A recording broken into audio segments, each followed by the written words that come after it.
Ya. Siguiente texto. El término imperialismo apareció como referencia particular a la Gran Bretaña para definir la moderna política de expansión territorial. El llamado imperialismo inglés, es lo cierto, no pretendía tanto la anexión de nuevas zonas geográficas, sino más bien la creación de un área dependiente de la corona británica en la que prevaleciera su política comercial y económica. Los británicos actuaron en el mismo sentido que los alemanes, los italianos y los franceses: crear protegidos mercados de exportación. Ese era fundamentalmente su fin. El autor aclara que la anexión de nuevas zonas geográficas, ¿qué? Creo que la respuesta ahí es clara.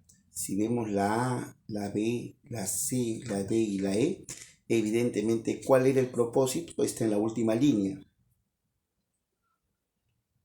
Que la anexión solamente fue posible con la creación de nuevos mercados de exportación. Alternativa E. Siguiente texto. No es la extrema pobreza por lo que la gente no lee, ya que comprar unos cuantos libros está en la posibilidad de cualquier bolsillo y disponer del tiempo indispensable para dedicarlo a ellos, o sea, leerlos, está en la facultad de cualquier persona. De verdad, que sea alfabeta, hay acceso. Vemos que los hogares gastan considerables sumas de dinero y tiempo en diversiones superfluas, superficiales, que ocurren por falta de orientación y de ciertas condiciones socioculturales, gran parte de los cuales compete a la educación encargada de formar, preparar y corregir. El problema de la falta de lectura principalmente a qué? A que hay ciertas carencias, ciertas falencias en la sociedad, ¿sí o no? Entonces ahí sería la respuesta. La falta de una educación que propone el placer de lectura en los hogares, que se gasta mucho. Se gasta en cosas innecesarias, pero sin embargo no hay un presupuesto para nutrirse, no solamente, ¿no?, en la parte de alimentos, sino también en la parte intelectual. Alternativa E. Siguiente. El examen combina las técnicas de la jerarquía que vigila y las de la sanción que normaliza. Y un examen, claro, califica, evalúa, ¿no es verdad? Es una mirada normalizadora, una vigilancia que permite calificar, clasificar y castigar. Establecer sobre los individuos una visibilidad a través de la cual se los diferencia y se los sanciona. A esto se debe que en todos los dispositivos de disciplina el examen se haya altamente ritualizado.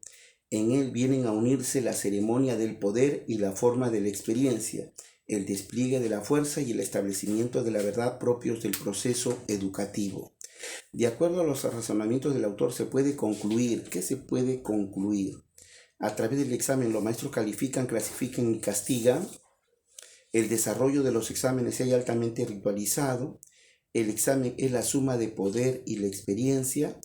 El examen sintetiza el verticalismo propio del sistema educativo, o el proceso educativo se vale de técnicas para ritualizar el examen. No, el examen sintetiza el verticalismo, ese autoritarismo, ¿no? Verticalismo es autoritarismo propio del sistema educativo, ¿no? Al final lo dice, ¿no? En él vienen a unirse la ceremonia del poder y la forma de la experiencia, el despliegue de la fuerza y el establecimiento de la verdad propios del proceso educativo. Su herramienta es el examen. Alternativa D. La siguiente. Se han separado los individuos en tipos intelectuales, sensibles y voluntarios. Y en cada categoría, o sea, quiere decir, en cada categoría de intelectuales, sensibles y voluntarios, hay los vacilantes, así como los reflexivos, los dueños de sí, los honrados, los equilibrados.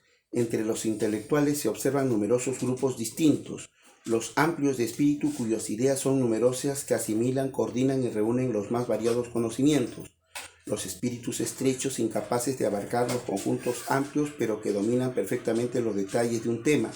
La inteligencia es con más frecuencia precisa y analítica que capaz de grandes síntesis. Existe también el grupo de los lógicos y el de los intuitivos. La mayoría de los grandes hombres pertenece a ese último grupo. Existen muchas combinaciones de tipos intelectuales y efectivos. El intelectual puede ser emocional, apasionado, emprendedor, así como cobarde, irresoluto, indeciso y débil. Allá, ese texto ya tiene 5 preguntas. Por favor, haz pausa en el video y después confronta tus respuestas. ¿Ya? Por favor, haz pausa.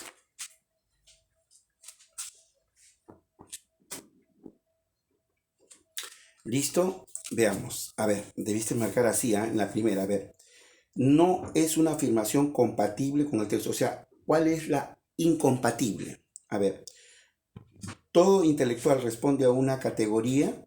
Sí, por supuesto, ahí lo dice, los tipos intelectuales, sí, tienen categorías, claro. Sí, responde a una categoría. ¿Algunos hombres voluntarios son equilibrados?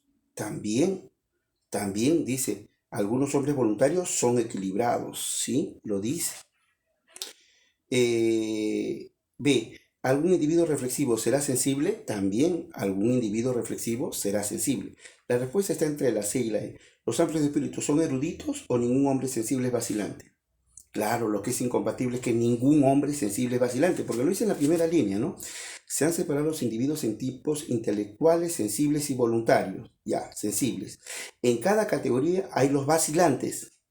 O sea, si en intelectuales hay vacilantes, en sensibles hay vacilantes y en voluntarios hay vacilantes, lo contrario sería afirmar, pues sería incompatible, ¿no? Que ningún hombre sensible es vacilante. Sí, hay hombres sensibles que son vacilantes, ¿sí? En alternativa es lo incompatible. Para el autor, la síntesis, ya, dice ahí síntesis, al final del primer párrafo, la inteligencia es con más frecuencia precisa y analítica que capaz de grandes síntesis. O sea, los inteligentes no son capaces, no son tan a menudo capaces de grandes síntesis. En los intelectuales, la síntesis no es la tendencia más común en los intelectuales. Alternativa E. El término separado equivale en el texto. Se han separado los individuos en tipos intelectuales, sensibles y voluntarios. Si esto es así, entonces, ¿separado qué significa? Aislado, mezclado, identificado, clasificado o notado. Clasificado, ¿no? En 3 tipos. Habla de una clasificación. Alternativa D. El autor postula que en comparación con la lógica, la intuición, la intuición, donde me dicen la intuición, ya,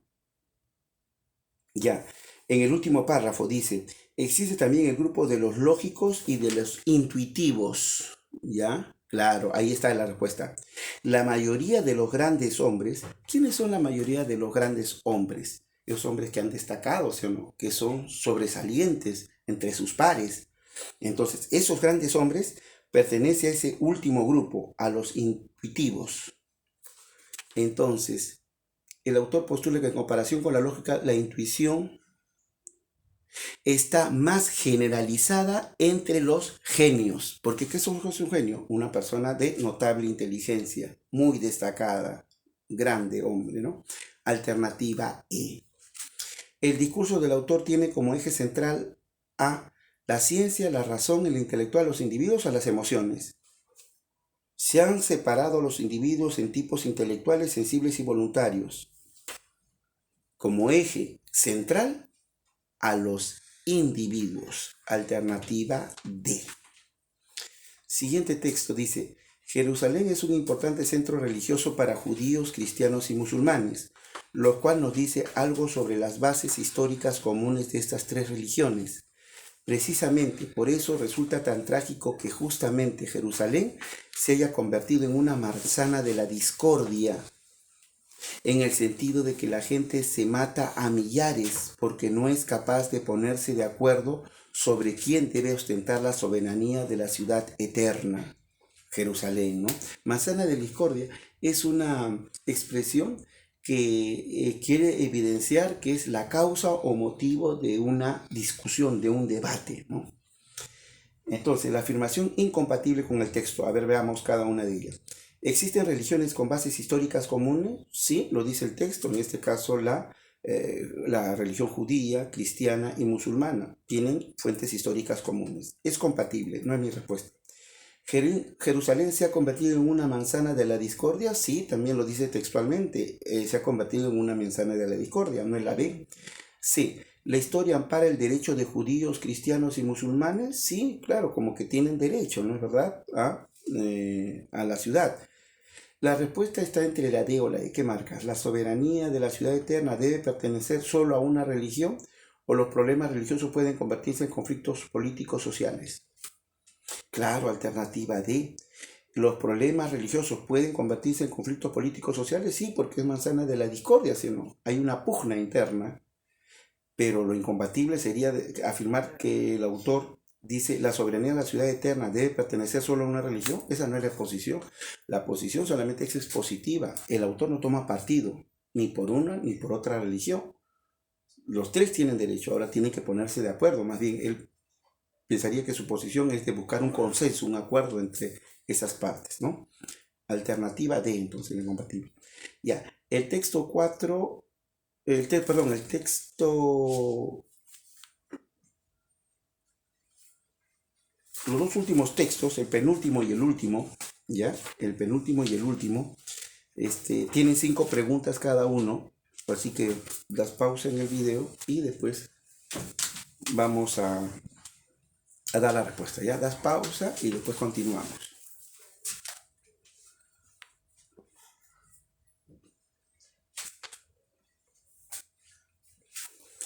Bien, listo. Para el texto, todas las personas de proyección de imagen como Hitler y Mussolini estaban concebidas para atraer a los ciudadanos a las grandes manifestaciones populares. ¿Cuál es el tema y el texto? ¿Qué título? Ahí se habla de la forma como convocaban a sus adeptos, ¿no? A las masas, tanto Hitler, el dictador alemán, como Mussolini en Italia. Entonces, ahí podría ser un buen título.